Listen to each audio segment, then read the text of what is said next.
اس دنیائے فانی میں جب جب اللہ کی نافرمانی بڑھی اور شرک و بدعت عام ہوئی تو اللہ تعالیٰ نے اپنے بہت سے بندوں کو نبی بنا کر بھیجا۔ یہ انبیاء کرام نہ صرف اللہ تعالیٰ کا فرمان بندوں تک پہنچانے والے تھے بلکہ اس زمانے اور آنے والے ادوار کے لیے ڈر سنانے والے اور نشان عبرت تھے۔ انہی پیغمبروں میں ایک نبی حضرت الیسیٰ علیہ السلام بھی تھے۔ حضرت الیسیٰ علیہ السلام کا قصہ قرآن مجید میں سورہ انعام اور سورہ صاد میں آیا ہے۔ اللہ تعالیٰ نے قرآن مجید میں حضرت الیسیٰ علیہ السلام کا ذکر کچھ یوں کیا ہے: ہم نے اولاد ابراہیم علیہ السلام میں سے پیدا کیا اسماعیل، الیسیٰ، یونس اور لوط کو، اور سب کو فضیلت دی دنیا والوں پر۔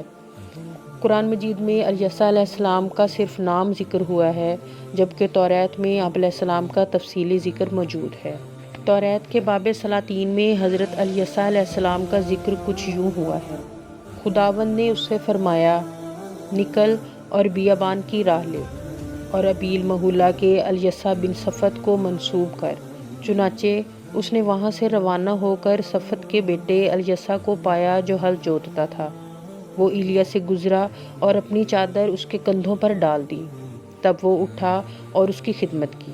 توریت کے اس واقعہ کے مطابق ایک مرتبہ حضرت الیاس علیہ السلام جبل حرات کے غار میں عبادت کرنے کے بعد دمشق واپس جا رہے تھے کہ ابیل مہولہ کے کھیت میں حضرت الیسیٰ علیہ السلام کو کام کرتے دیکھا۔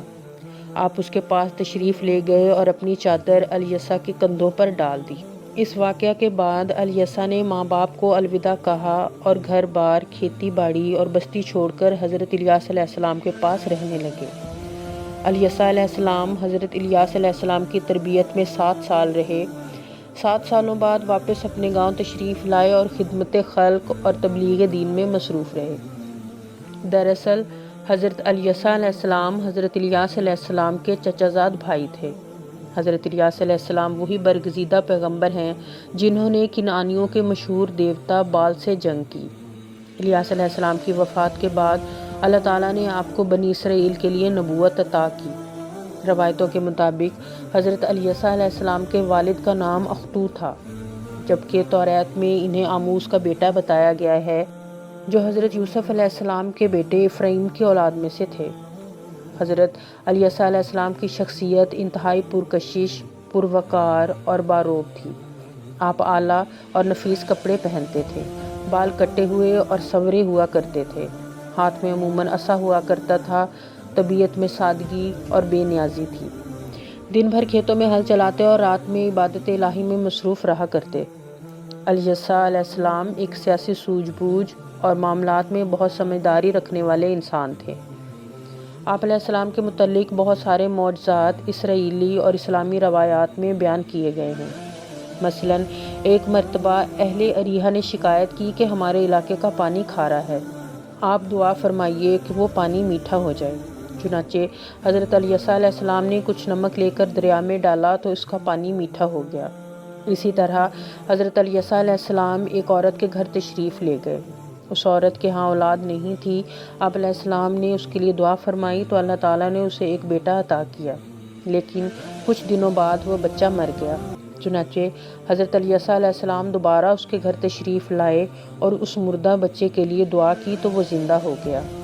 ایک دفعہ جب دمشق کے بادشاہ کو برص کی بیماری ہوئی تو حضرت الیسیٰ علیہ السلام نے اسے اپنے ہاتھ لگائے ہوئے پانی سے نہانے کو کہا، جس سے وہ بالکل صحت یاب ہو گیا۔ اسی طرح کے بے شمار معجزات و واقعات حضرت الیسیٰ علیہ السلام سے منسوب ہیں، جس کے ذریعے اللہ تعالیٰ نے ان کی قوم پر یہ حجت تمام کی کہ حضرت الیسیٰ علیہ السلام اللہ تعالیٰ کے برگزیدہ اور سچے پیغمبر ہیں جنہیں ایک بڑے کام کے لیے مبعوث کیا گیا ہے۔ دراصل حضرت موسیٰ علیہ السلام کے ہمراہ بنی اسرائیل کے قبائل مصر سے ہجرت کر کے فلسطین آباد ہوئے تو ان کی سلطنت قائم ہوتی چلی گئی۔ بعد میں حضرت سلیمان علیہ السلام کے بعد فلسطین 2 عظیم الشان سلطنتوں میں تقسیم ہو گیا۔ جنوبی سلطنت یہودا اور شمالی سلطنت اسرائیل کے نام سے جانی گئی۔ 220 سالوں میں اسرائیل پر 30 بادشاہوں نے حکومت کی۔ بادشاہ یہورام کے دور میں حضرت الیسیٰ علیہ السلام کو مبعوث کیا گیا۔ اس دور میں ریاست اسرائیل میں بدعات عام ہو گئی تھیں اور اللہ کی نافرمانیاں بڑھتی چلی گئیں۔ جبر اور ظلم کرنے والے لوگ پیدا ہوتے گئے، لیکن حضرت عیسیٰ علیہ السلام خدمت خلق اور تبلیغ دین میں مصروف رہے۔ آپ وعظ و نصیحت کے ذریعے لوگوں میں اللہ کی وحدانیت کا پرچار کرتے اور دین حق کی تبلیغ و اشاعت کے لیے ہر طرح کی کوشش کرتے۔ اس زمانے میں حضرت عیسیٰ علیہ السلام کے ساتھ ایک حیرت انگیز واقعہ پیش آیا جو توریت کے باب سلاطین میں موجود ہے۔ اس کے مطابق ایک مرتبہ حضرت عیسیٰ علیہ السلام دعوت و تبلیغ کے سلسلے میں بیت ایل کی طرف سفر کر رہے تھے۔ اس دور میں یہ شہر برائیوں اور بت پرستی کا مرکز تھا۔ یہاں کے لوگ باطل دیوتاؤں کی پوجا کرتے اور جو ان کے معبودوں کے خلاف کہتا وہ اس کو قتل کر دیا کرتے۔ لہٰذا جب بیت ایل کے لوگوں کو خبر ہوئی کہ عیسیٰ علیہ السلام ان کی طرف آ رہے ہیں جنہوں نے دیوتاؤں کے خلاف بغاوت کی ہے، تو انہوں نے کچھ نوجوانوں کو یہ ذمہ دیا کہ وہ حضرت عیسیٰ علیہ السلام کو راستے میں ہی روک دیں اور انہیں تکلیف پہنچائیں، یہاں تک کہ وہ واپس لوٹ جائیں اور شہر میں داخل نہ ہوں۔ تقریباً 40 نوجوانوں کی ایک جماعت شہر بیت ایل کی سرحد پر کھڑی ہو گئی اور انہوں نے حضرت عیسیٰ علیہ السلام کا راستہ روک دیا۔ دراصل حضرت عیسیٰ علیہ السلام کے سر کے بال نہیں تھے اور عہد جوانی میں ہی آپ کے سر کے بال ختم ہو گئے تھے، جبکہ بنی اسرائیل میں اس شخص کو خدا کی رحمت سے محروم اور دھتکارا ہوا مانا جاتا تھا جس کے سر کے بال جوانی میں ہی جھڑ جائیں۔ لہٰذا اس بات کی آڑ میں اہل بیت ایل عیسیٰ علیہ السلام اور بنی اسرائیل آپ کی نبوت کا مذاق اڑانے لگے۔ یہ 40 نوجوان آپ علیہ السلام پر طنز و طعنہ کسنے لگے اور انہیں مجبور کرنے لگے کہ وہ واپس چلے جائیں۔ چنانچہ حضرت عیسیٰ علیہ السلام نے ان آوارہ اور بدبخت لوگوں کے خلاف دعا کی اور بارگاہ رب العزت میں مدد طلب کی۔ اللہ تعالیٰ نے آپ کی پکار سن لی اور اچانک اس ویرانے میں کہیں سے ریچھ نمودار ہوئے جو نہایت ہی خونخوار تھے اور غصے کی حالت میں دھاڑ رہے تھے۔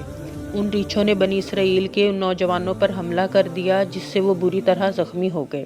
کچھ ہی دیر میں خون میں لت پت نوجوان زمین پر بکھرے ہوئے تھے اور ریچھ وہاں سے جا چکے تھے۔